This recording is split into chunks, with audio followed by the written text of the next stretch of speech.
Hey everybody, just going to take a quick break from the show and tell you about Noom. Has Noom helped you? I believe it has. Oh, it's got an app. You can do tracking. It's terrific. It does. Noom builds personal plans that can meet individual needs. That's the thing. Takes into account any dietary restrictions, medical issues, other personal needs. That helps build a plan that works for you. And yes, so I know that you've had your own personalized program here that you've been working on.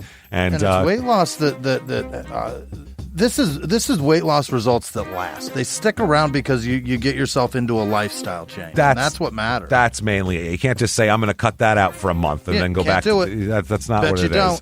So I'm glad it's helping you. That's great. And it really does. I like the psychology and biology-based approach here. Yeah. Noom Weight uses psychology. That's why they say losing weight starts with your brain, but it also takes into account your unique biological factors, Jimmy. All of your multitude flora and fauna that goes on inside of you there. Sure. Yeah. Stay focused on what's important to you with Noom's psychology and biology-based approach. Sign up for your trial today at Noom.com, Noom.com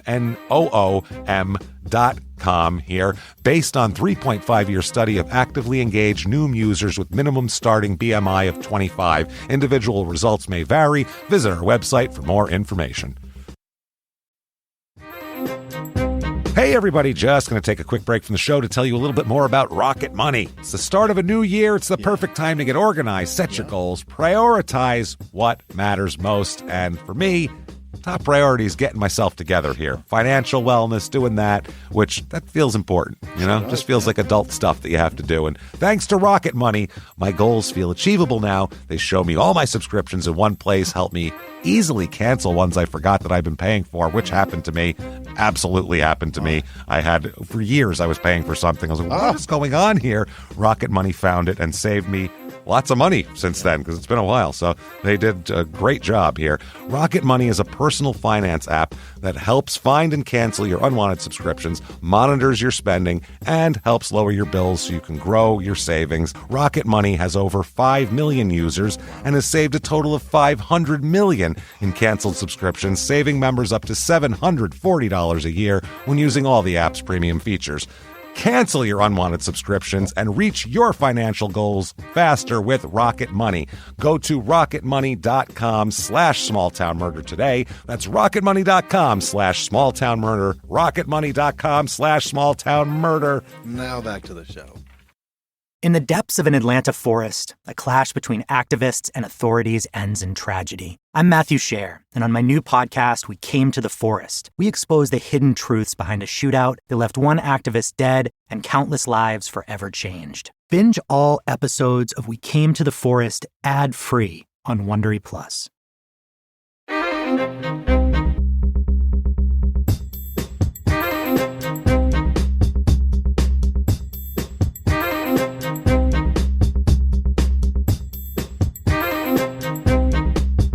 Hello, everybody, and welcome back to Small Town Murder Express. Yay, and choo-choo. Oh, yay indeed, Jimmy. Yay indeed. My name is James Petrogallo. I'm here with my co-host. I'm Jimmy Wisman. Thank you, folks, so much for joining us today on another absolutely wild edition of Small Town Murder Express. As you people know, this is 10 pounds of murder in a 2-pound bag, and we have a lot to jam in today. It's a crazy story with a real weird... kind of like a weird, like almost one of the characters is like a West Memphis 3 character almost. We'll talk all about it. But before we get to that, definitely head over to shutupandgivememurder.com. Tickets for live shows. If you're listening to this early, then get your butt to Pittsburgh, February 7th. That is our first show of the live tour. Great. Next night in Columbus is all sold out, so Pittsburgh is the spot to go. Yeah. Get your tickets for the rest of the year, too, because they're selling out fast. Chicago, St. Louis, Portland is sold out in November. So, I mean, it's crazy. Seattle, Philly, D.C. at the end of the year. They're selling fast. If you want to go to these shows, get your tickets right now. Make some plans and do that. Yeah. Shutupandgivememurder.com. Also, if you've listened to our show and then you've listened to all of Small Town Murder, you listen to Crime and Sports, you listen to Your Stupid Opinions, as you should be doing, then there's still some more that you haven't heard, and that is Patreon. My goodness, patreon.com/crimeinsports is where you get all of the bonus material. And we are talking immediately upon subscription. Anybody $5 a month or above, you get hundreds of episodes that you have never heard before immediately when you subscribe. And then you get new ones every other week. One Crime in Sports, one Small Town Murder. And how much of that do they get? All of it, damn it. Every damn drop of it. This week is no exception. This week, for Crime in Sports, we're going to get into something dirty here. We're going to talk about the Kobe Bryant rape fiasco from 2003. And then for Small Town Murder, it is Internet Salad time again, where we're going to give you a peek behind the curtain, what we do before a show starts, which is basically look on the internet, see what's going on, and make fun of it, because that's what we do. So we're going to go through and just all the stuff of the day that's happening, take your mind off of anything heavy, no politics whatsoever, none of that shit, just stuff that doesn't matter. We'll joke all about it. That is patreon.com/crimeinsports. And you get a shout out at the end of the regular show. For sure. For sure. Jimmy will mess your name all up while he wants to get it correct. That said, I think it's time, everybody. We got to dive right in here. It's time to sit back. What do you say, everybody? Yeah. Deep breaths, arms to the sky. Let's all shout. Shut up and give me murder. Let's do this, everybody. Okay. Let's go on a trip, shall we? Let's do it. We're going to Indiana. That's a place. It's certainly a state and a place. People go, Indiana. It does exist. There is stuff there, Middlebury, Indiana. Oh, the Middlebury. The Middlebury, which I've never heard of before. It's in northern Indiana. It's about an hour and 20 minutes away from Fort Wayne, if you want to go there for some reason. By the way, I had somebody tag me and was like, when are you guys coming to Fort Wayne? And I was like, probably not ever, I'll be honest with you. Drive to Chicago. I don't know what to tell you. I've never been sitting around being like, all the travel I've done in my life. I really want to check out Fort Wayne. Can't wait to get back to Fort Wayne. One place I've never been that I'm just bucket list. Fort Wayne. This is about Fort Wayne.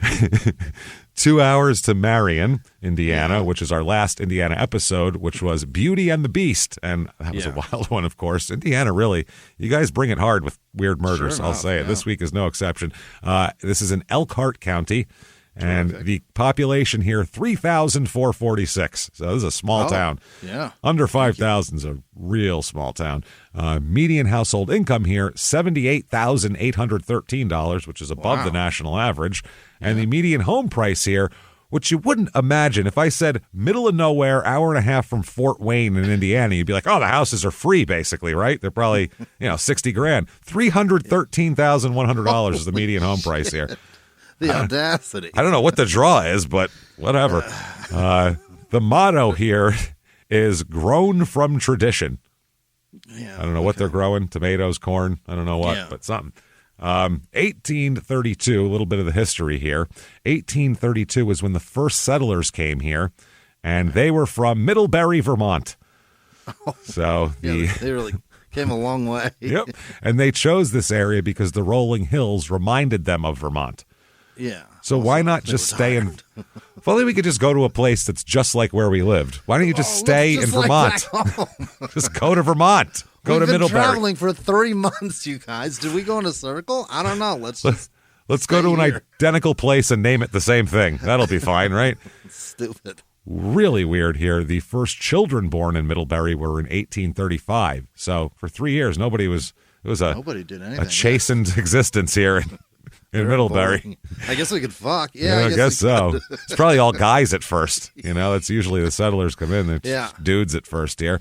Some of the first people here, there was a guy who came, a carpenter named Squire Lee, who came in 1839, and he lived to be 100 years old, allegedly. Wow. Who knows if that's true or not. I don't know how great the birth records were in the 1730s or whatever. So we have no idea here. So they eventually got a railroad, which was helpful. And then they started to become a manufacturing center as well. They had a bunch of different manufacturing centers came in here. By 1839, there was only 12 families living here.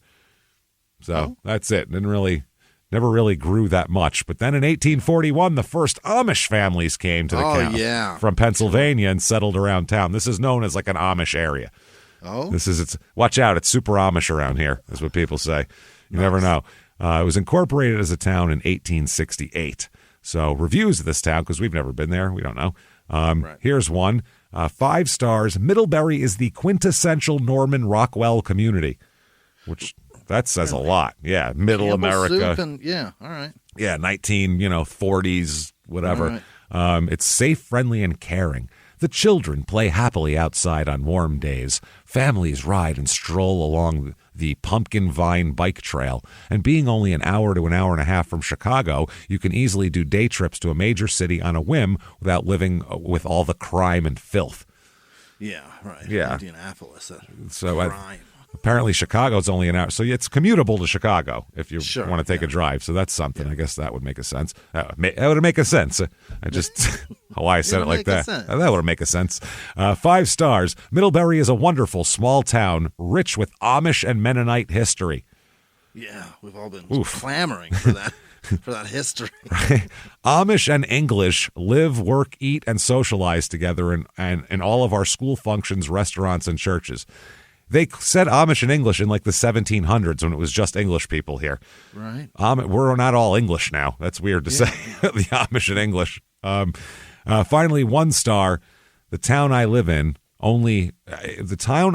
have only 2 parks that are seldomly used. Have only 2 parks that are seldomly used. People generally go out to the nearby towns to find things to do and how to entertain themselves. Yeah. So there's that. And then things to do here in this town. The Middlebury Summer Festival. It's a big deal here, boy. This is the 56th coming this year. Oh, shit. It's been going on a long time, since 1949. Steeped in history. Gather your family to reconnect with old friends and make new ones while enjoying live bluegrass and gospel music. Yep. Delicious festival fare, artists and crafts, children's activities, and much more. They have the largest small-town parade in our area. That's what they claim. The largest small-town parade in our town.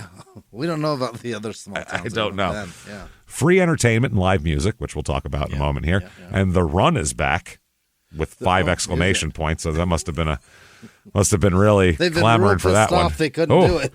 They've been just chomping at the bit for that shit. Yeah, and then a summer festival 3-on-3 basketball tournament on Saturday as well. So you got that. Now the bands here and different activities here. You have Starving Artist, which is a band. Yeah. And I bet they are too. Probably starving. I'll bet they're not eaten by the quite hungry gig money, that's for sure. No, especially from their coveted 12 p.m. Friday slot that they got. I really feel like feels like that was free. That's an opener. That's $50 for the whole band. All right. Yeah. That's one of those. Keith Miller will be there. Yeah. Okay. Steve Miller's little brother. He's just going to sing Jet Airplane over and over again. Buddy Pearson will be here. Yeah. Who sounds like a 50s comedian, doesn't it? The Buddy Pearson Show. Hey, everybody. Or something that just covers like the Big Bopper. Yeah, it's a 50s guy. Marty Miles. They're just one singular name people. It's a bunch of, and it's a bunch of like names of Big Bopper style music. Yeah, but they're singing bluegrass and gospel. The Barrel Scrappers are going to play after that, but they're going to have to compete with the tractor pull, which is going on at the same time. Best of luck, motherfuckers. Good luck, assholes. Jesus Christ. There's also a fishing tournament, which makes me think of Funny Farm every time. You're just beating the shit out of them. You're beating the piss out of them. That's what it was. You're not knocking them out. You're just beating the piss out of them. Pancake and sausage breakfast. We got the 3-on-3 thing. Cornhole tournament, of course. Sure, yeah. Let's see. And free face painting, of course, with artist Linda Pieri. So there you go. That's what they got going on there. Yeah. That said, let's talk about I'd rather some murder, shall we? You don't want to talk about bluegrass gospel music anymore? Come on, Jimmy. Jesus Christ. Be a sport. What are we doing here? All right, let's go back in time a little bit. 20 years, 2005, we're going to go back to. So, pretty similar to today. Yeah. Cell phone in your hand, not doing as much, though. Just you're real excited it's taking pictures at this point. Jacked about that. Yeah, I still remember T-Zones from T-Mobile, the most frustrating shit on the planet. It was like, why even act like this is the internet? This is not the internet. So dumb. No. If you want to check your email, you can do it in about an hour and a half. So there's that while you wait for it to load. Yeah. So this one, 2005, let's start by talking about a lady here, Barbara Jo Neff is her. That's how she was born. Later on, she'll be Keim, Keim. Wow. Keim. Or Keem, however you want to do it. Now, I'm sure it's Keim. Keim. Barbara here, she's 41 years old in 2005, so she's born in 64. She's from this area. She's from Elkhart County, lived here her whole life. Sure. She has one brother and 4 sisters, so she's one of 6 kids. That's a lot. Wow. That's a lot. Real close with her sisters as well, as I would imagine. Okay. 5 sisters would probably. Yeah. 5 It's sisters. all girls? There's 5 sisters and 1 brother. Oh, my. That kid is... That poor bastard. Man, how many times has he been made over? He's like, oh, God. Yeah. Everything he sees has a tint of pink to it. Totally. Everywhere he looks. Pink is burned into his fucking retinas. He could probably do makeup better than Trixie Mattel, though, I bet this guy. He's been made up quite a bit. Yeah, that guy knows the smoky eyelid. For sure. So people always say about Barbara, she is a nurturer. And a very nice, caring woman, which makes sense because she eventually goes into a career in nursing, which those two things kind of go hand in hand. You can't be like, I just hate people, but I want to be a nurse. I hate taking care of them. I just hate being at their beck and call and helping them and shit. I just don't like it. Yeah. So, she ends up becoming a nurse at the General Hospital in the maternity department in Elkhart County. Okay. Sure. She's a maternity nurse. So that's, That's tough. That's tough, and it's nice because there's a lot of joy in that too. Yeah. You know what I mean? And, People and are it's happy. Quick turnover. You got 48 hours. Coming in, getting out. Unless it's something complicated, most of the deliveries are probably and even then, joyous the baby occasions. stays and mom gets the fuck If out. it lives, yeah. If everybody lives, it's great. Well, that's Jesus. That's a dark. It's dark. It's dark. My first daughter, neonatal intensive care unit for a while. If it lives, we will be happy. That's what it feels like. Yeah. So, 1986, she meets a man named Alex Stone. Now, Alex Stone is a Methodist, and in various articles they call him a Methodist preacher, pastor, and priest, which I don't know what Methodists have, but he's the guy in the front telling you what Jesus did. Let's just say that much. Well, at least he's not a moil. I don't know. Yeah, and he's a moil also. So she meets him, and they get married in late 1986. They are going to have a young daughter in 1988 named Hannah. So Hannah Stone is her name, 1988. We'll talk about her in a little bit here. So 1991, she divorces Alex, the first husband, Alex Stone. Yeah. Barbara and him get a divorce. A couple years later, she's going to marry a man named Robert Keim. That's how she got the Keim. Sure. Yeah. And they're going to have a son as well. In about the year 2000, they're going to have a little boy named Timothy. Mm-hmm. So, she's got the 2 kids from the separate marriages. And she's also very big into church, Barbara. She likes to go to church, and she's a very small town Indiana. Nurse, she's very nice. She hasn't lived in Middlebury very long, which she's been around Elkhart County here, but everyone knows her as a nice person. Everyone thinks she's a sweetheart basically here. Yeah. Everyone at the hospital loves her, thinks she's great. She's, everybody wants to work with her. So 1996 is when she ends up marrying Robert. Okay. Now, Hannah, the daughter, doesn't like Robert. No, absolutely not. They don't get along, apparently, a lot. Not sure why, but she's like 8 years old at the time they get together. Well, yep, that's why. But it's tough, so they don't get along, and that causes a lot of strife in the household and things like that. Robert was a deputy sheriff with the Elkhart County Sheriff's Office. Mm-hmm. And he apparently was very strict and stern. Oh, man, yeah. Very strict and stern with Hannah, who was not used to that. And if you start imposing that on an 8-year-old girl who hasn't had that, it's going to be some issues there. He's basically a town sitter. Yeah. That's no fun. You want the town sitter in your house. That is tough, man. Yeah. He tells adults what to do. Yeah. He's always watching them when they're bad. Yeah. Catches them. Yeah. He's on the side of the road. You're driving too fast. Jesus, calm down. And then punishes them. Fuck. Jesus. So 2000 is when the little boy Timothy is born, and Hannah loves her little brother, by the way. She holds no acrimony toward the little brother for being like a product of a relationship she's not crazy about. So, but she would always tell her friends that Barbara loved her little brother more than she loved her. So that was a thing she was known for saying all the time. Oh, my mom only cares about my little brother and things like that, which is just what you feel like when you are the kid from the previous family, and now you're the fourth wheel in a new family. You know what I mean? Yeah, when you are the child whose novelty wore off. Yeah, that's how you feel, whether it's true or not. I had it twice. Both my parents went on to get remarried and have kids, so I was like, oh, okay. So I always felt like I was never, even though they didn't try to make me feel like that or anything, but I never felt like I was a part of anybody's family. I always felt like I was my own entity, you know? You go back and forth. It's made more fucked up when, like, your parents call each other to celebrate and giggle that they were They're even real nice. together. Yeah. Remember when we got married and made that stupid fuckhead kid? Remember when we did that dumb shit? And they're both still married to the people they remarried, had real stable shit, and my brothers had like real stable upbringings and all that. Mine is a fucking mess, and it's like, yeah, thanks, guys.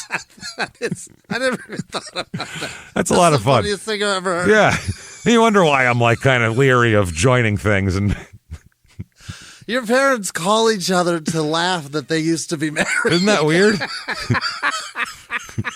It's fucking true, man.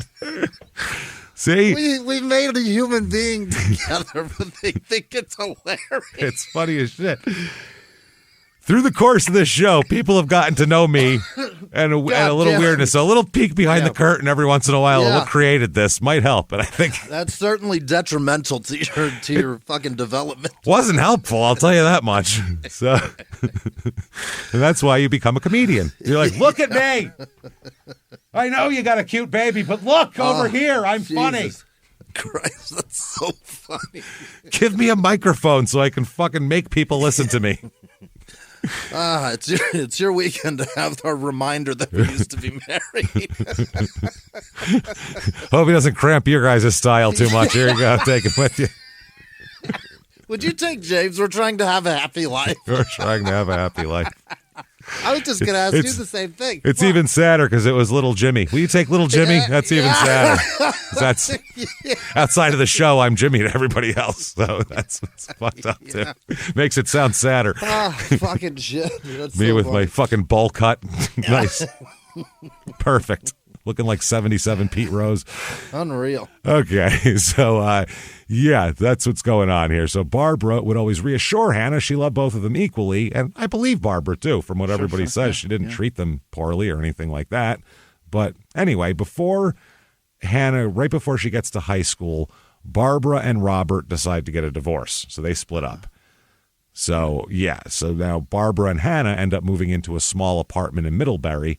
And then the son has its shared custody with the father. So he goes back and forth. So we've got 2 failed marriages now. 2 failed. Yeah, and Hannah's like, well, how do you like that, little brother? Now who's the intruder? Now you know how it feels. One of us lives here all the time. Now, a little bit about Hannah here. People always call her the preacher's daughter. That's a big thing. Preacher's daughter, because her dad's a preacher. So that has a lot of tentacles to it. Being a preacher's kid that's sometimes positive and sometimes negative. So when she entered high school, she was feeling rebellious, we'll say. I'm sure. And it's just, the way it is. It makes sense. She transferred to the high school in Middlebury and found a new group of friends, and they're a little more of a kind of like an emo gothy group than she used to hang out with. But it's high school. So yeah, and I don't know. You find people. It's fun. Yeah. It's just the way they dress and what music they listen to. It's all. You don't, not like you have a weird lifestyle in high school. No, you still go it's home just and how eat dinner with your parents and then put black shirts on. Who gives a shit? It's just how you're just projecting how you feel. That's and if all. that's how you feel, then we get it. That's it. So she really gets tight with her new group of friends, and that's kind of like her support system in terms of the way she thinks about it here. Yeah. And basically, there isn't a lot to do around Middlebury for a teenager. No, I can't imagine. So you just drive around the back roads of Amish country is all you do, like as a teenager. And even like saying I'm from Middlebury, it sounds so lovely. It sounds very nice, yeah. Yeah, it doesn't sound like there would be a kid with all black clothing there and black lipstick. No, I would have certainly found a field to grow weed in here. That would have been my teenage Just toss goal it out here. the window at the exact same spot every day. There we go. Go back and see. Keep going, see what's going on here. So they would drive around and play music and do all that kind of thing here. Yeah. Now she has a complete jerk off of a boyfriend. Of course she does. This guy, Spencer, and that's with an S, by the way. Spen S-E-R, not C-E-R. Stop it. Oh, yeah. What? Spence, someone is not good at spelling in his family. No. Spencer Anthony Krempitz. Krempetz. Krempitz. God damn. That's a bad name. He's 18 in 2005, so he's a year older than Hannah. And apparently they met at a place called The Post, Hannah and Spencer, which is a youth center outside of Middlebury where local bands play. And they have like a little coffee shop kind of a thing going on, and kids hang out there, which sounds like the 50s. I mean, or any. It's basically the center spot for that every fucking city has too. Or yeah, you know what I mean? We didn't have a little coffee spot where the teens heard the bands bop. Mm-hmm. No, if you wanted to go somewhere, fucking New York City's an hour away. Get in a fucking train and go see, go see Metallica at Madison Square Garden. You pussy, what are you doing? No one wants to do this. But this person, I don't know. This sounds like the 50s, though. We're going to go down to the little coffee shop and hear the bands play. Put your hoop skirt on. It's strange. I mean, we had, there were just no bands playing, but it was where everybody congregated. You know what I mean? Perhaps. Oh, you'd have like the places people hung out at. Yeah, sure. Totally. But like to have local bands playing, that looks like one of those early 60s movies where everybody's bopping. You know what I mean? Like. There weren't many bands that were playing when I was a kid either. No, never. So, and if they were, it was in someone's garage. Right. So the way they met is Spencer met one of Hannah's girlfriends and offered her a cigarette, which is a nice come on. Want to smoke, baby? Yeah. And she said no. Square. What are you, a square? No, that's what they called him. No, yeah, I know. It's a square, but I was thinking the 50s still. I was stuck in the 50s. Yeah. I'm there with you. So the girlfriend said no, and Spencer said, why? We're all going to die at some point anyway. It doesn't matter. Oh, Spencer. I have such 18-year-old, angst, Angsty man. Energy, yeah. You're all going to die anyway. Now, Spencer's had not a great life either. We'll put it, I mean, things create an 18-year-old that acts like a jackass. They're made. They're not. Just they don't sprout out of the ground. Looking for attention, though. That's not, I mean, he is just screaming, "Look at me! I'm interesting." Oh, his clothes, everything. He's got a lot of He's got a lot of Damien Eccles in him. Okay. As far as, and that's not an insult even to Damien Eccles, because that's like as far as he wants to show, I'm not like you hicks in this little town, and I'm different. That's his thing. You know what I mean? And and it's the same type of thing. He's a smart kid that has shit grades. Yeah. Same. We all know those people. That's what I mean. There's a lot of those in every town. He was molested when he was 5 by an older kid. Jesus Christ. At least it wasn't like his grandfather or somebody in a position of trust, an older kid. But still, that'll fuck your whole shit up, obviously. It'll ruin you, yeah. So he was in and out of an abusive household. He attended 13 schools, which puts me to shame. So that sucks, 13 schools. He is smart, but he gets shit grades. He started drinking while still in elementary school. Yikes. And by 11, he was smoking weed and doing acid as well.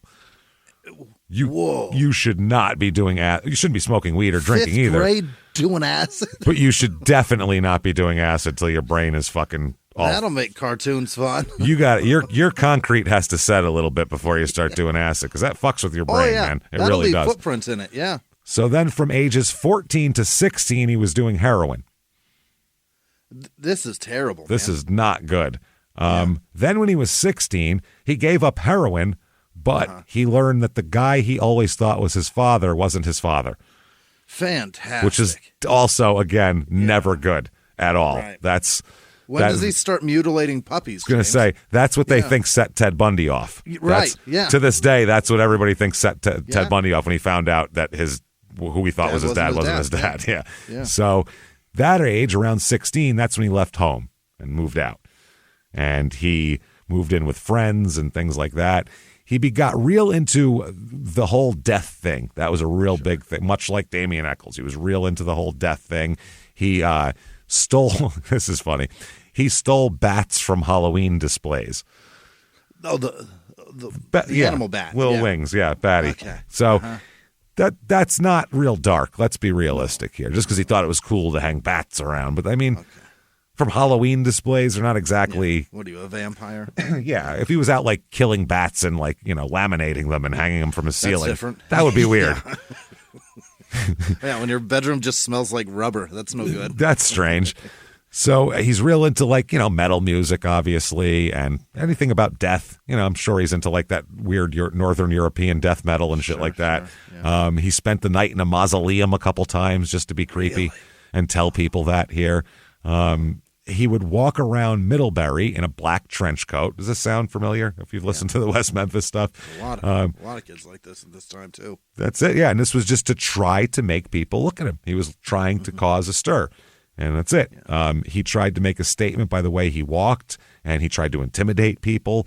And people would always say that he had an evil look in his eye. I don't know what that means other than I'm 18 and I want to be tough so nobody else molests me. Yeah. Psychologically, that's what's behind that. You know what I mean? Adults, keep your finger out of my ass. That's it. So August 3rd, 2005, this is all kind of coming to a head where, as you can imagine, Barbara is not thrilled that Hannah has chosen this man as her boyfriend. It's a little disappointing, sure. Not liking him at all. No.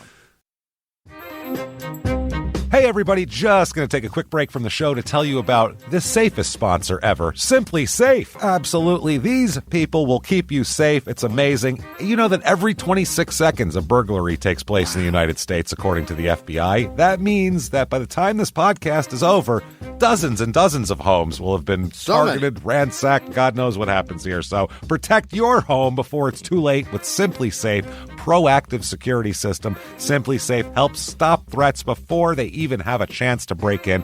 Named Best Home Security System by U.S. News and World Report 5 years in a row.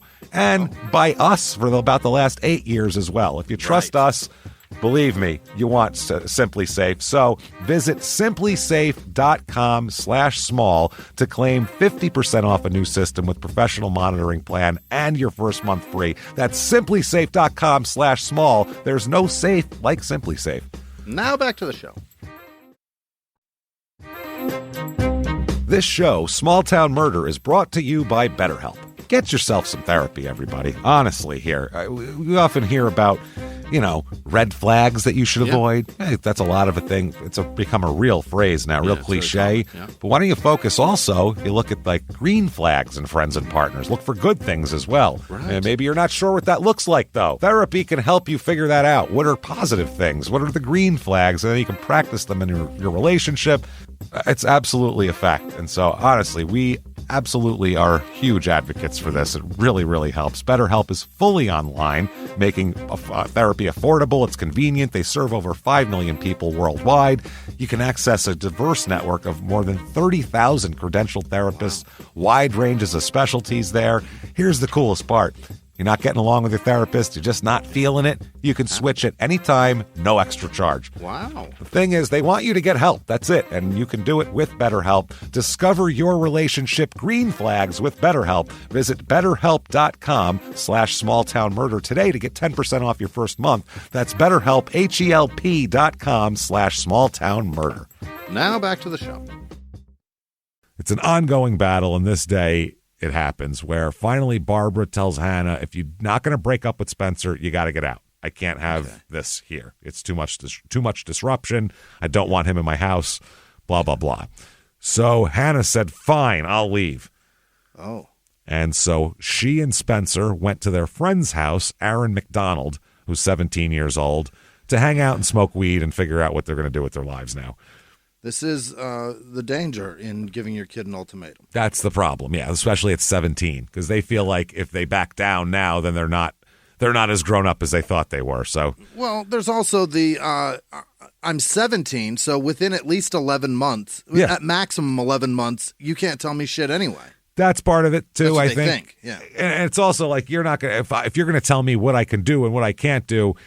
I'm going to leave, but then you don't have really a plan for how you're going to leave. Right. You're just you're 17. No, yeah, of course not. Yeah. So Aaron McDonald, their buddy here, he has predates Spencer in weed smoking. He started smoking weed at age 6. Yeah. Which I love weed. I'm a big weed guy. That is too early to start smoking weed. 6? Certainly an interesting choice. Wow. He's a regular presence in church and school, though. And everyone thought he was a real nice kid, Aaron. Sure. He kind of hides his shit behind everything here. Everyone says he's kind of a follower, always trying to be a part of something. That's kind of his thing. He's got a good childhood and a good family, though. I don't know how they weren't noticing that he was fucking high at age 6, but I don't know. He might have went and stayed at an aunt's house and he had an older who the hell knows how that happened. So when he was in elementary school, though, he starts to fall behind as elementary school starts going, and he basically wasn't bright enough to keep up in class. Fun. Which he might have been before he started smoking weed at age 6, though. Right. Who knows? Perhaps he killed the brain cells it needed. Fuck. He would come home from school and he'd be crying because the kids at school thought he was stupid and made fun of him for it. And he was pretty stupid. So he wanted to be accepted and he wanted friends, and they were just like, "You're a fucking dummy." So that's how it went. He came home crying because they found out. Yeah. It's not what they think. Yeah. So you end up with this group of other kind of misfits. Yeah. That's how it's the misfit toys, they go together. Yeah, dum-dums hang out with dum-dums. That's it. So this week, by the way, Barbara's divorce just became final earlier that week. So I don't know if she was just laying down the law. I got divorced. I don't want this kid in my house either. Fuck off. Meaning Spencer, not Hannah, obviously. Sure, yeah.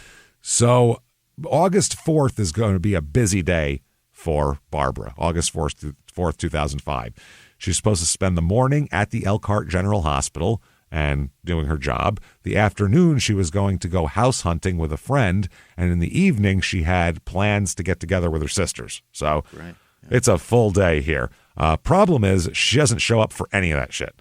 Oh. Including picking her son up also the next day, August 5th, from her ex-husband. From the ex. You got to do that. So, no one has heard from her since 7:30 p.m. on August 3rd, basically, is what they figure out. She is described as 5'6", 150 pounds, brown hair, brown eyes, and people at work report her missing. Oh. Because she never doesn't show up, and then when they find out she hasn't shown up to anything else either, not like Barbara at all. Yeah. And the cops are called, and the Middlebury police said that they're looking into it, and they weren't ruling anything out. They were investigating it as a missing person case. And as a matter of fact, no one can find Hannah either. She's also missing. Oh, no. So they're like, oh, no, mother and daughter have been disappeared here. This isn't good. Yeah. Friends and family, they like right away, because it's a town of 3,500 people, the press is all over it right away. Friends and family are the next day posting flyers. Mm-hmm. It's, her friend said that you just feel helpless. What more can you do? We're exhausted from lack of sleep. That's like 2 days later. He said she doesn't miss appointments. She's a responsible person. And so the investigation here on August 5th so that's the day after she goes missing. August 3rd, she has a fight with Hannah. Hannah leaves. August 4th, she has a lot of plans and goes missing. Mm-hmm. August 5th, the police are investigating. They're called to Barbara and Hannah's apartment to do a welfare check after one of Barbara's sisters called 911 to report that she didn't show up for work that day because work had called the sister to say, hey, you know where your sister is? So police look around the apartment. They don't have a search warrant or anything, so they can't really search, but they do a look around, a welfare check, see if anybody's there. They find some cigarette butts in the living room, which they thought was odd because the sister said Barbara doesn't smoke and hates smoking and wouldn't let anyone smoke in her house. And smoking in the house of somebody that doesn't smoke, that's crazy. They're going to... That's insane. No one does that. Past about 1985, that's never happened. Yeah. Smoking in somebody's house? Back in the day, we all had that old uncle who was 70, who no matter whose house they were in, he was allowed to smoke because he was smoking. I had one of those. Right. You just get him an ashtray. He's lighting up, so you might as well get him an ashtray. So police didn't know if maybe the cigarette butts belonged to Hannah or maybe some of her friends because no one's home at the time, so they don't know what's going on. They do see her wallet laying out on the table, Barbara's wallet. Her ID is still in there, but her credit card is missing along with some cash. But there's some cash there still, which is interesting. So they said that's odd. Why would you? Yeah. But they ruled it that there's suspicious activity because of the cigarette butts that definitely don't belong to the resident. Yeah. So they decide they're going to really look into this, further here.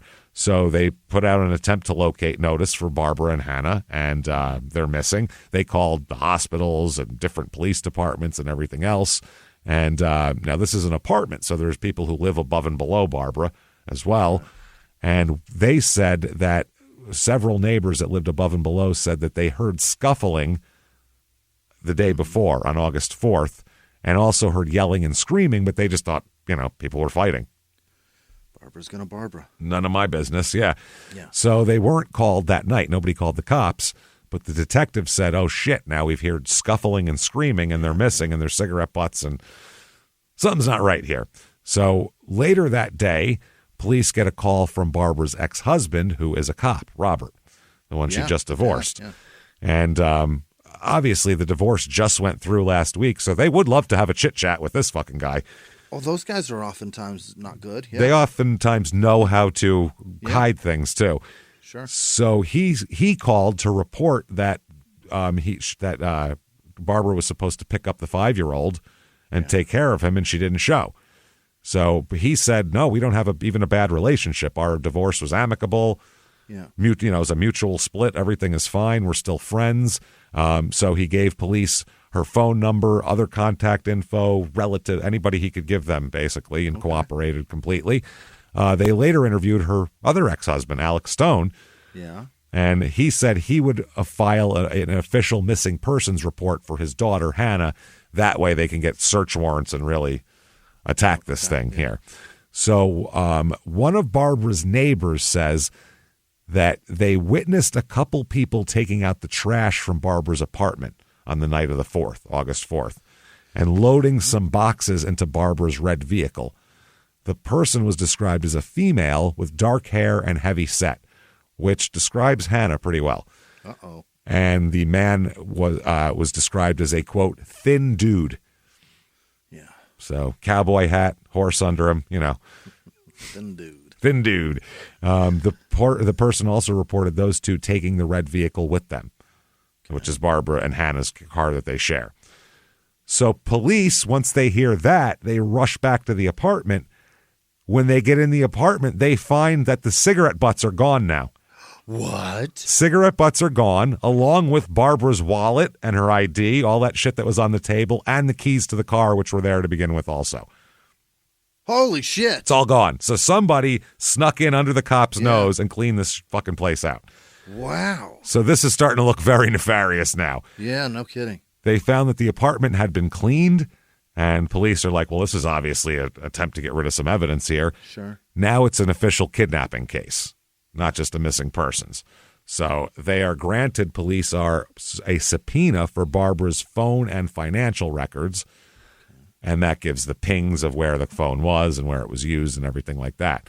Apparently the phone was steady in normal activities up until the night of August 4th, and then nothing after that time is found. The phone just stops.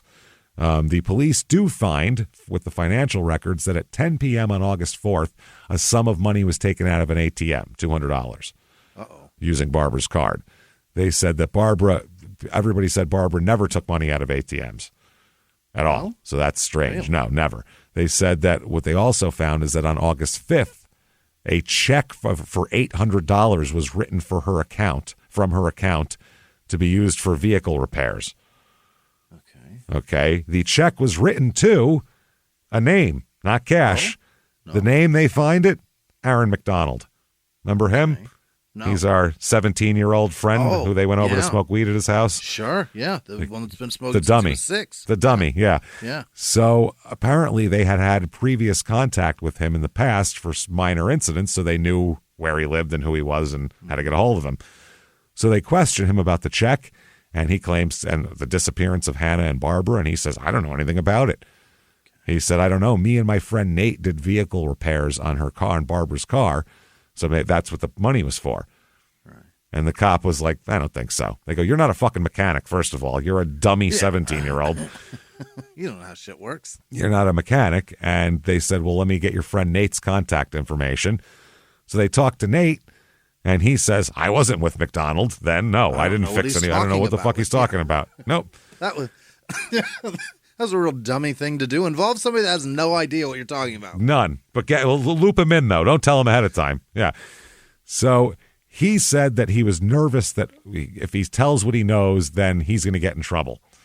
Okay. So Nate. Now you have to tell everything. Now it must be really good. Now I really want to know. So Nate's mom encouraged him to come forwards here and come forward and say what you fucking know. So Nate said that McDonald told him to lie about the vehicle mechanic work and mentioned a crime involving Hannah and Spencer, the boyfriend. So at some point during this investigation here, now they have some information. They have Aaron. They get to Aaron.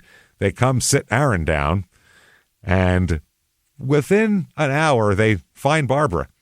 Oh, yeah. They make an announcement. The chief investigator for the prosecutor's office said a body has been found. Oh, no. We have not made a positive identification. We're withholding any other further information until positive identification is made. Persons of interest are being interviewed. Yeah, they already know. They know. So Aaron took the cops to her body. Here she is. Yeah. So then this is now Saturday night of that week, at 3:40 a.m., they find at the Goshen Motel nearby, they find the red car, Barbara's car, parked in the parking lot of the motel.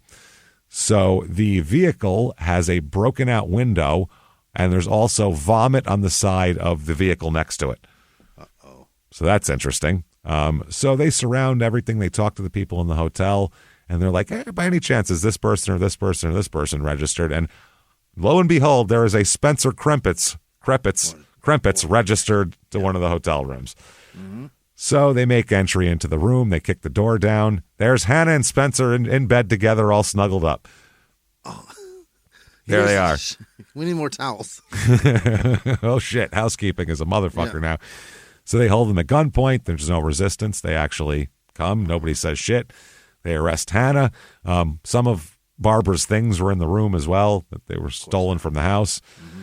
So Aaron McDonald also arrested, obviously. Here, he was, He knows too much. Yep. Apparently, his conscience got to him here, and he had called his aunt on the night of August 6th. And his aunt showed up, and he was crying when she showed up, and he explained that Spencer killed a lady and that he was with them when it happened. Oh, boy. So while he is sobbing and confessing to his aunt, the police show up and take him into custody. Mm-hmm. So they're like, we know you got something to tell us, brother. You're a crying. What's with the tears, bud? What's up with that? So, they figure out, and then he takes them to the body. Now, what the fuck happened? How did this happen? Why? And what's going on? How? Well, obviously, Barbara was abducted from her apartment here. Mm-hmm. Clearly, they said it would appear that she was murdered in either the late hours of Thursday evening or early Friday morning. Based upon the information that we have, it would appear that she was murdered in the cornfield where she was found. What? Victim of a gunshot wound to the back of the head. Wow. Okay. So they said that apparently, and we'll get into the details of it, but they bum rushed her and bound her wrists with tape and duct taped her eyes and mouth shut and everything too. What the fuck? So they loaded her into the car, drove her toward the county line, and then they let her into a cornfield and shot her in the back of the fucking head. Wow. So they said the police announced statements from Spencer Krempitz and Aaron McDonald state that the idea to commit this act belonged to Hannah Stone. Is that right? Yeah. Hannah Stone, Spencer Krempitz, and Aaron McDonald provided police with statements admitting guilt in this crime. They said whatever reasons we determine will not be any reasons that anyone of normal sensibilities can justify. You're not going to understand this. Because they were asked, why'd this happen? The press was asking. They're like, you don't want to know. You crazy? Yeah. You've been doing acid since you're 11? Yeah. If not, I don't think you can explain it. You can't relate. No. So here is the whole lowdown and what happened here. Okay. Wow. Apparently, Hannah and Spencer, after the fight between Hannah and Barbara about you're not allowed to see Spencer anymore, Hannah and Spencer came to Aaron's house to hang out and smoke some weed. Yeah. Now, they said they wanted to rob and kill Hannah's mom. That was the plan. McDonald said she said that her and her mother didn't get along. Hannah's mom wouldn't let her and Spencer be together.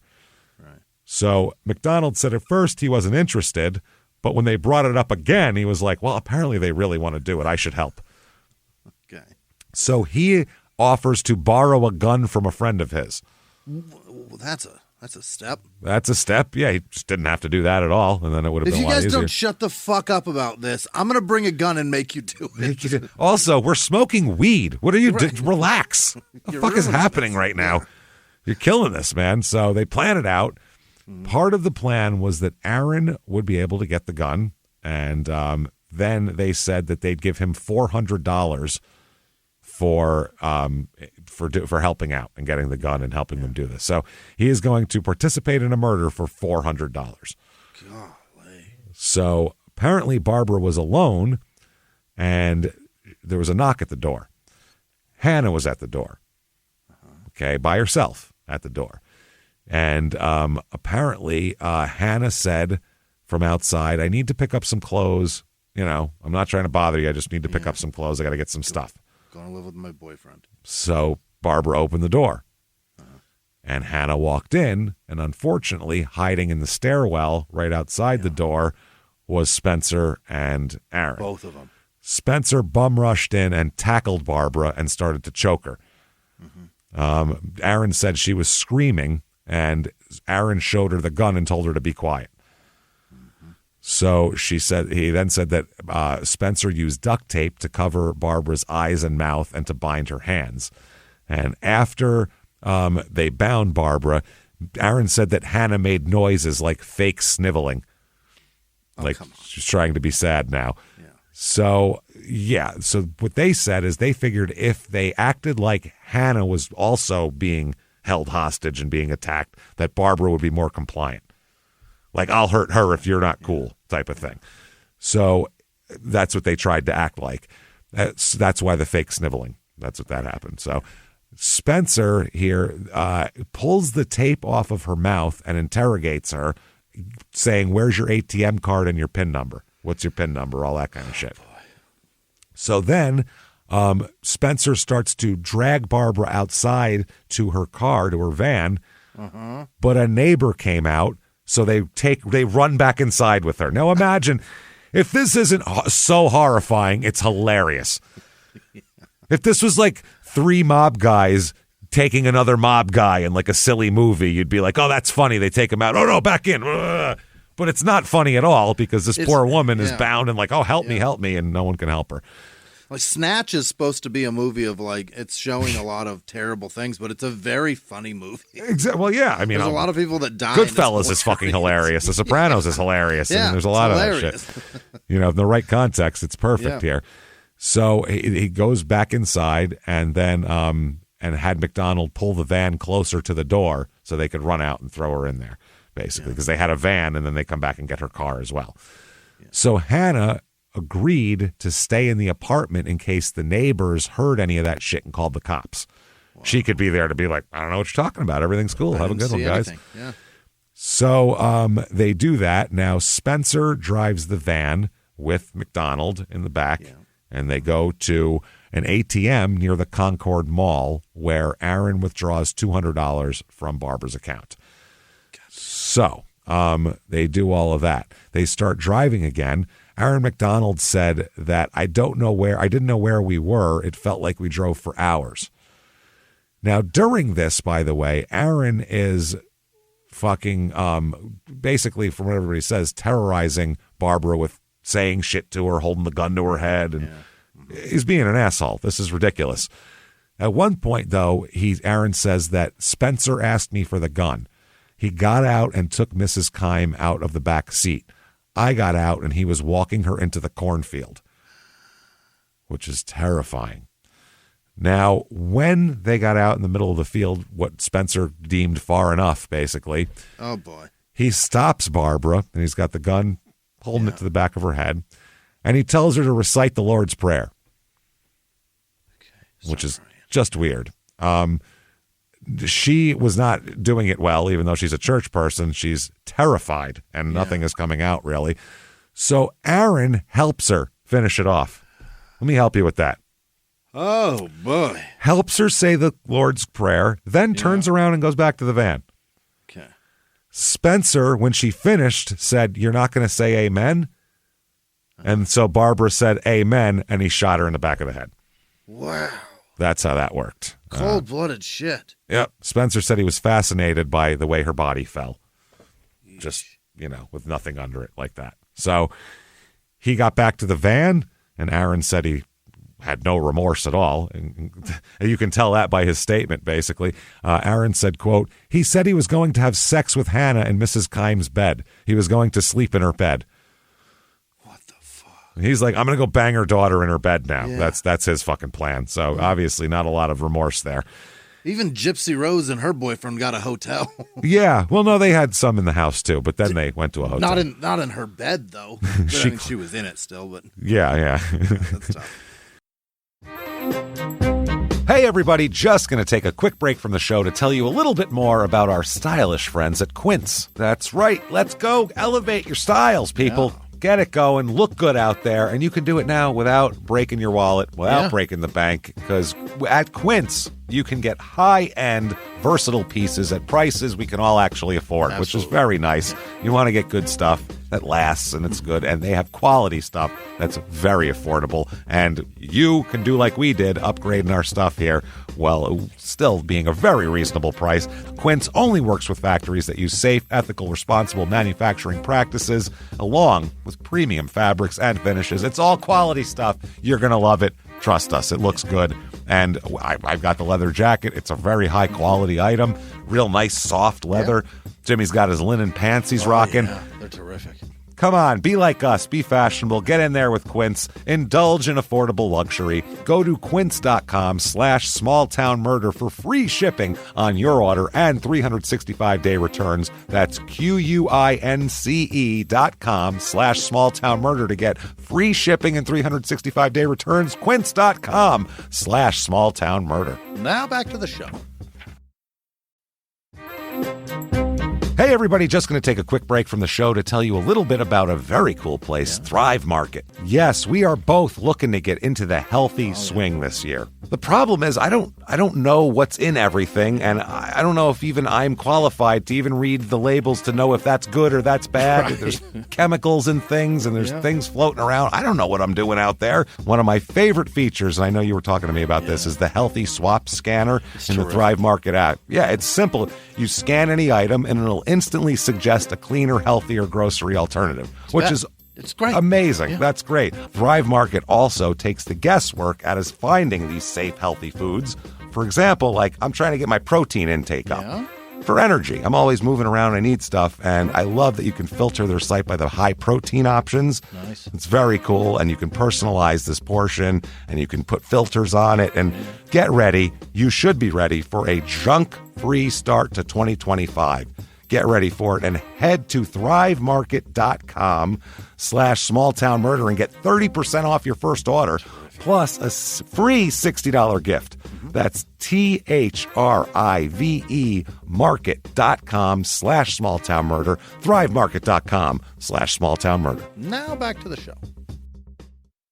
Experience furniture shopping the way it's meant to be at Mathis Home, your ultimate furniture superstore. From sofas to dining sets, from modern to classic styles, they have everything you're searching for. With over 230,000 items to choose from, you're sure to find exactly what you're looking for at a price you'll love. Plus, everything is in stock and ready for fast, free delivery right to your door.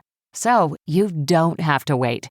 And if you're looking to really transform your space, take advantage of our complimentary interior design services. Our expert designers are ready to help with any project, whether big or small. And right now, check out the Lazy Boy BOGO event at Mathis Home, happening now through March 1st, 2025. Buy one Lazy Boy recliner and get another one absolutely free. Don't miss this limited time offer. Only at Mathis Home, your ultimate furniture superstore. So Aaron said that Spencer said it felt good to take someone's soul. And he said, what the fuck? Yes, he said Spencer was talking crazy and even roared like a lion. Oh, for heaven's sake. He was trying to show off that look how crazy I am.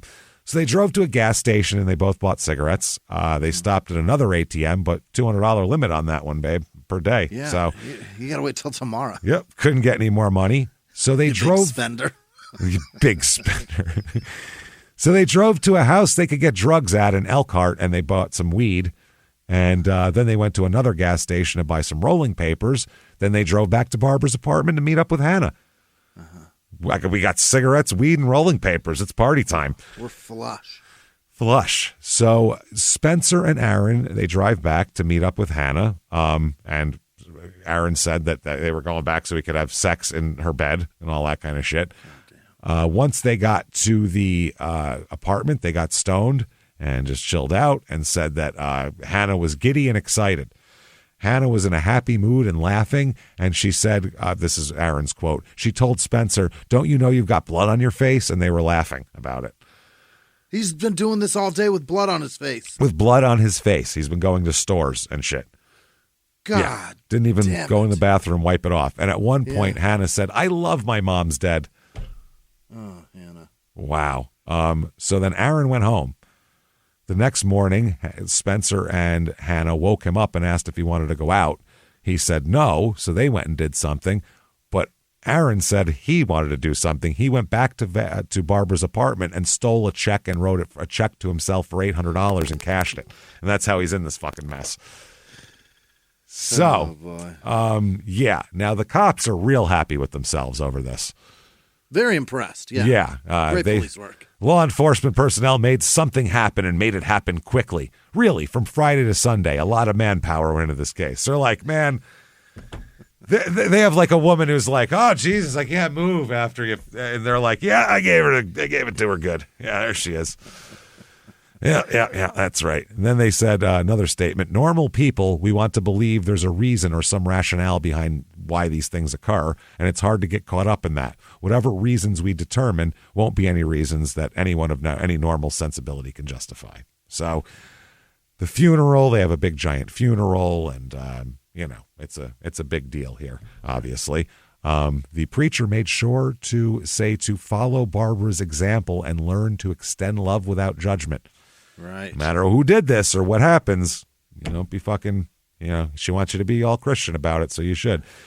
Now, after his arrest, Spencer went back and forth here, and he wrote a letter that he tried to send to Hannah in jail, but it was intercepted, of course. Of course.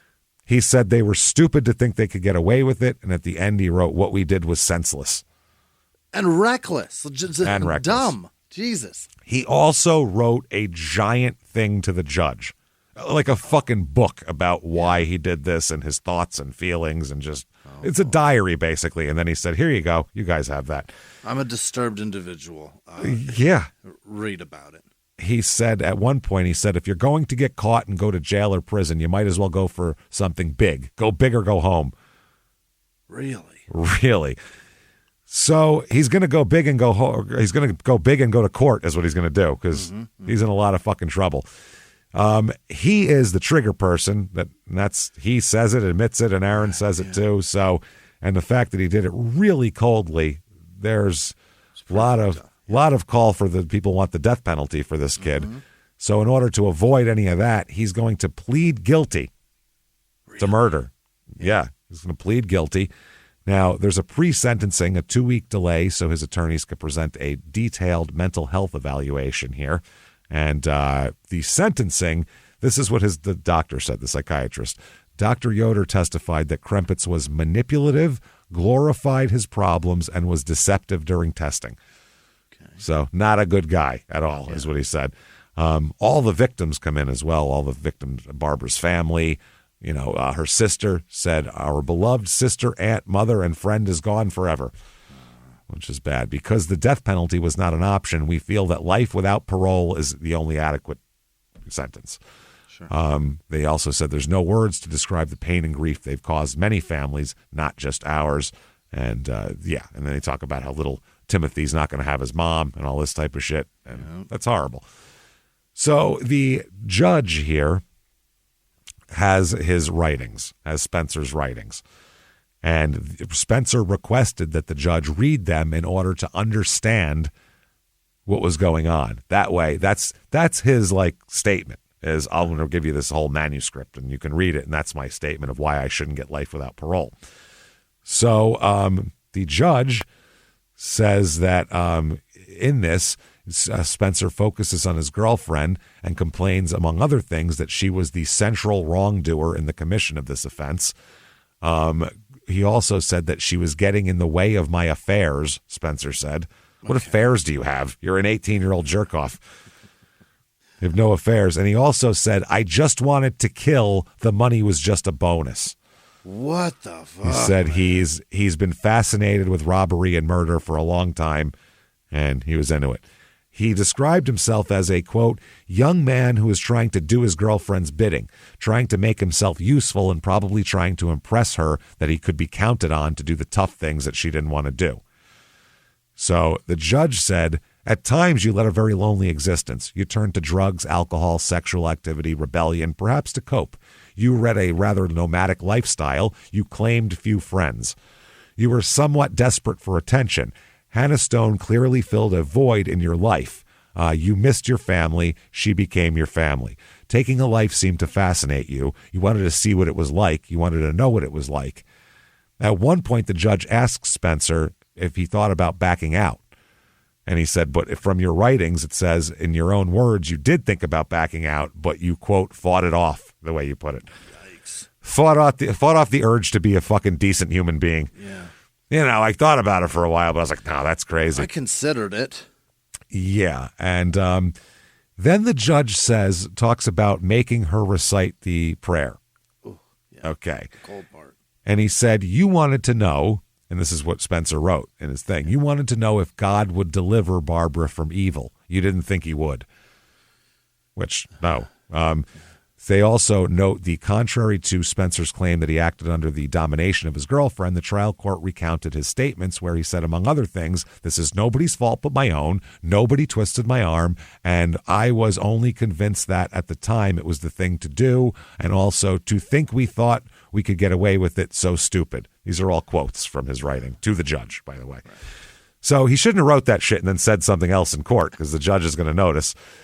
So the judge says... They're pretty good at picking up on that shit. They pick up on little things like that. It's kind of their job. Hypocrisy and lies. All that shit. They say, you, sir, yeah. may fuck off. Life without parole for young Spencer. Oh, boy. 18.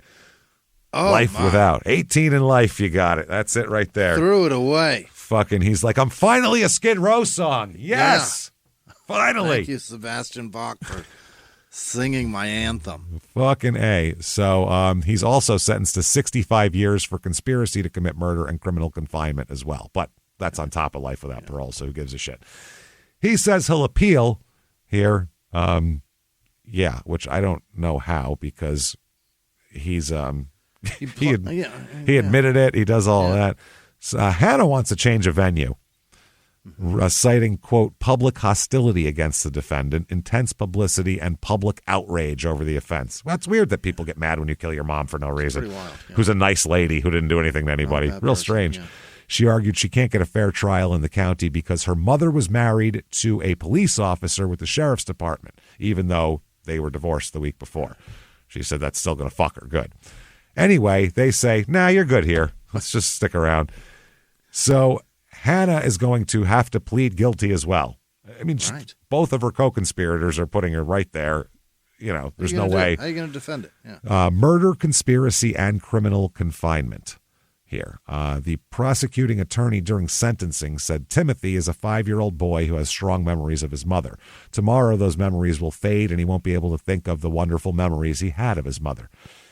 Now, Hannah here said that quote, I was to knock at the door of the apartment and Mr. Krempitz was, and her voice is trailing off. They had to tell her to speak up a couple of times. She said, and Spencer was going to, I don't know the word. He was going to get her. He taped her using duct tape. She said, Aaron had the gun to threaten her to be quiet to keep her from screaming. And she said, then Spencer tied her up or taped her up. And she said, from that point on, I don't know what order. They were going to a bank or to the cornfield. I don't know. Mm-hmm. That's what she said. Well, the judge says, there is something I know, and that is you, young lady, may fuck off. Yeah. Okay. 55 years in prison for the murder of the mother. Sure. 30 years for conspiracy to commit murder, and 15 years for criminal confinement while armed with a deadly weapon, to be run consecutively. Oh, Jesus. Not concurrently. 100 years for Hannah. 100 years. She will be eligible for parole in 2053 at the age of 65. So she's going to go in, basically never living an adult life outside of prison. She goes in at 17 and comes out a senior citizen. Think about that. Unbelievable. Never like just I'm an adult. 17 Wow. to Can 65. she get Social Security for that? She can't. Yeah. She's never paid into Well, it. I guess not. But I don't know. I don't know what the system. I don't know the rules of. What do Social you? I Security. mean, what do you do at that point? They got to give her out, something. What is, I mean, puked back into society, and you've got nothing. You can't do anything. I don't know how that goes. They also ruled, in addition to 100 years, she's to have no contact with her 5-year-old brother as well. Oh. Yeah. Aaron also pleads guilty. Let's see that. We kind of knew that was coming here. They really, the family really goes hard on him too. Which is understandable. Shit he said, man, it's crazy. But I mean, Aaron is the reason why all these people got caught. And you know what I mean? So you'd think they'd be a little bit easier on him, but I guess not. God, he's so dumb, but no. Yeah, he's a fucking dummy. So they said that they have to deal with their kids asking where's my aunt, and her kids asking, or her son asking where the fuck, where she is. The judge said, or I'm sorry, the family said, the prosecutor, Jesus, the whole community is in shock. I think we all are at what such young people had in their minds. It affects the whole community and puts a certain fear in everyone. Yeah.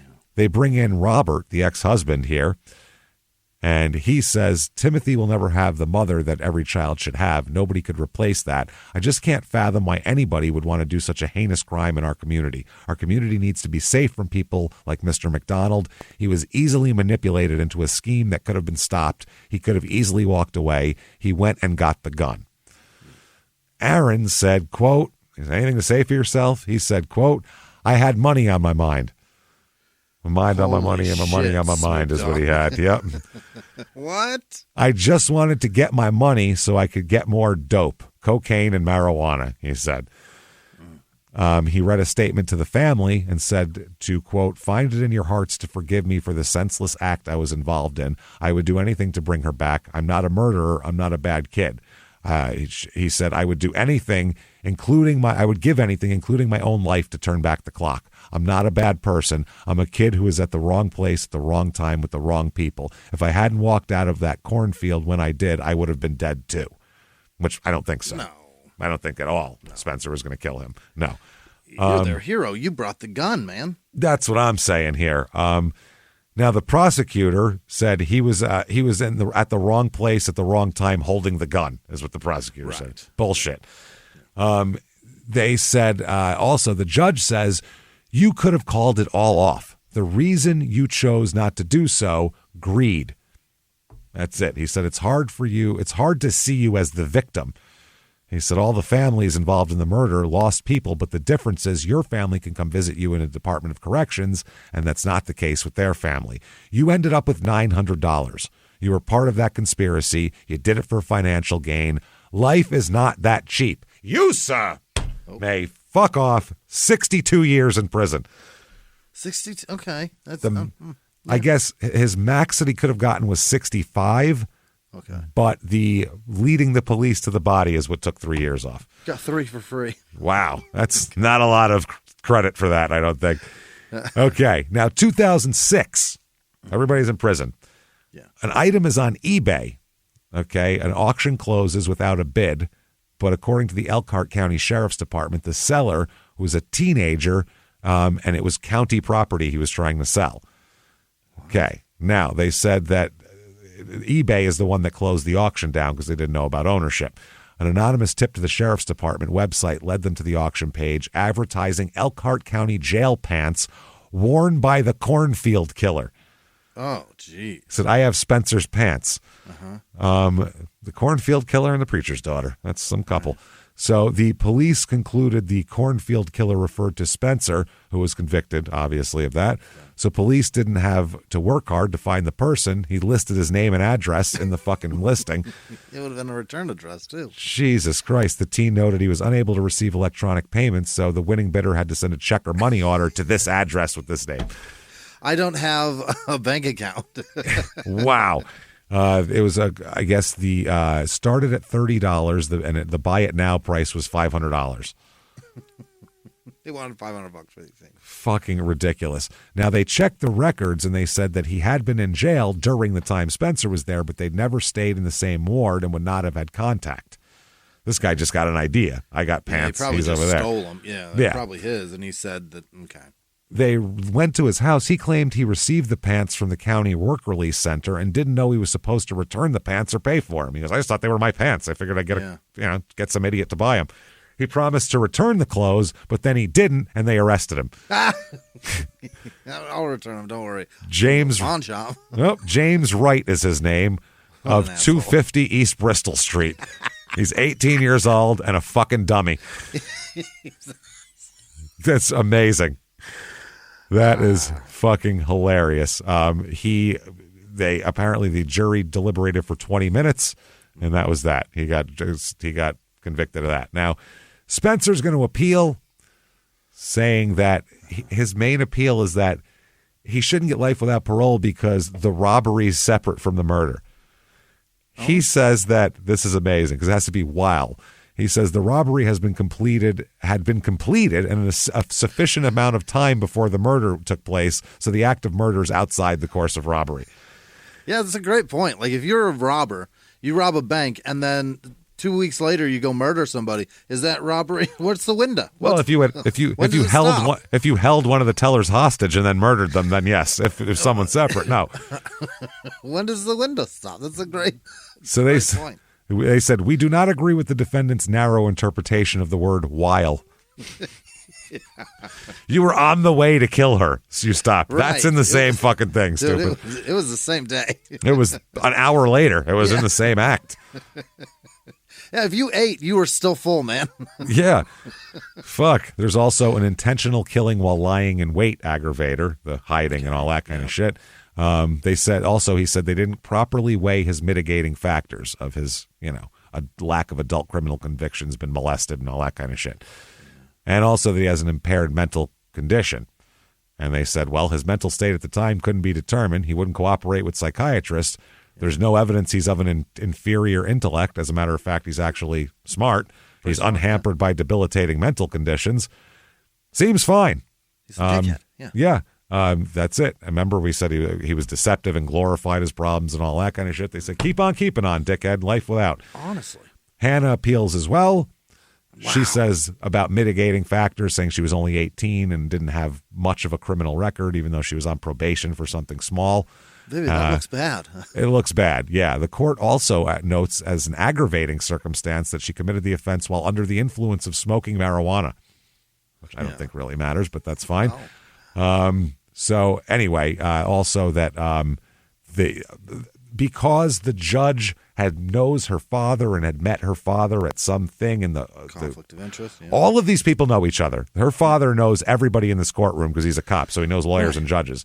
Yeah. So they said that's a conflict of interest, but it turns out they said it's not a conflict of interest in the end. Aaron appeals as well. I don't know what the hell he's talking about. His is just the sentence. He said it was too harsh because he improperly considered aggravating and mitigating factors because it did not fit the nature of the crime and his character. They said, you sound like a dickhead. Fuck you. Get out of here. You understand. I want to go home. But I don't like this. I don't like what happened. I only got $900. This isn't worth it. So that's what happens there. January 18th, 2015, Spencer kills himself in prison at age 28. He couldn't take it. The only way it's going to go down. You knew that was going to happen. You knew it. You're not getting the attention you want and all that shit in prison. You'll just get the shit beat out of you for that crap. Nobody cares. This sucks. And this sucks. Yep. Yeah. And so he is dead at prison. In prison. July 23rd, 2020, Aaron McDonald dies in prison. Oh, my God. Yeah, in his early 30s, like 32 years old. What happened to him? Was he beaten to death, or did don't he do know. it himself? No cause revealed here. We don't know. So 23rd, 2020, might have been COVID, for Christ's sake. We have no idea. It was all lockdowns in prisons at that point, and there was all sorts of diseases fucking flying through that shit. So that's just common anyway, but that's either way, he's dead, too. What about her? Now, Hannah, she's still alive and doing interviews. They're doing interviews about, the preacher's daughter in prison and how she's in all these programs and how she's, so much better now. I was influenced by two bad men. They're dead in prison. I need to get out. Oh, yeah. There's all these articles, or she's in some documentary. In an interview with Investigation Discovery, she said she'd do anything to go back and change what happened. She says her father is her only visitor ever. Really? Only none of the family will talk to her. It comes around. Wow. Her DOC number is 152679, and she is at the Indiana Women's Prison. And August 31st, 2053 is her earliest release date. Yeah. Barbara is buried at the the Prairie Street Cemetery in Elkhart. That is where she's buried. And that, everybody. Wow. That girl may never have left Indiana, James. She may have never left ever. No, I don't think she ever got out of Indiana. Wow. No, that's it. Just from the time. It's just wild that from 17 to 65, you would be like, well, fascinating stretch. I was a minor, now I'm a senior citizen. Okay, I'm coming out. It's just so strange. 20s, 30s, 40s, 50s, and then half of your 60s. That's wild. That's crazy shit. So there you go, everybody. If you like that show, please get on whatever app you're listening on and give us 5 stars. It helps tremendously, helps drive the show up the charts. Follow us on social media. We are at Small Town Murder on Instagram, at Murder Small on at Small Town Pod on Facebook. Right. Find that there. You definitely want to go to shutupandgivememurder.com right now. Get your tickets for live shows. February 7th, Pittsburgh. You're up first. Columbus sold out the next night. Shows are selling out in November, December. Yeah. Get your tickets right now if you want them. Shutupandgivememurder.com. Patreon.com/crime and sports. All the bonus material. Anybody $5 or above, you get it all. This week, what you're going to get for crime and sports, what you get, we're going to talk about Kobe Bryant's rape case. What happened? We'll find out. Then for Small Town Murder, Internet Salad, baby. Hey. A peek behind the curtain at what we do before we start, which is crack each other up laughing, making fun of shit that's going on in the world. No fucking politics, just funny shit and other shit that's going on. So check all that out and more. Patreon.com/crime and sports. You get a shout out at the end of the regular show as well. There you go. You want to follow us on social media, head to the site, shutupandgivememurder.com. Drop down menus will take you anywhere you want to go. Whew.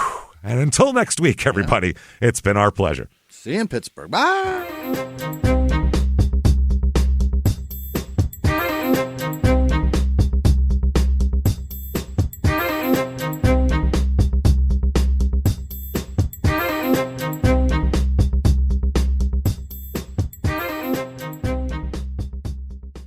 If you like Small Town Murder, you can listen early and ad-free now by joining Wondery Plus in the Wondery app or on Apple Podcasts. Prime members can listen early and ad-free on Amazon Music. Before you go, tell us about yourself by filling out a short survey at Wondery.com/survey. A few miles from the glass spires of Midtown Atlanta lies the South River Forest. In 2021 and 2022, the woods became a home to activists from all over the country who gathered to stop the nearby construction of a massive new police training facility, nicknamed Cop City. At approximately 9 o'clock this morning, as law enforcement was moving through various sectors of the property, an individual, without warning, shot a Georgia State Patrol trooper. This is We Came to the Forest, a story about resistance. The abolitionist mission isn't done until every prison is empty and shut down. Love and fellowship. It was probably the happiest I've ever been in my life. And the lengths we'll go to protect the things we hold closest to our hearts. Follow We Came to the Forest on the Wondery app or wherever you get your podcasts. You can binge all episodes of We Came to the Forest early and ad-free right now by joining Wondery Plus.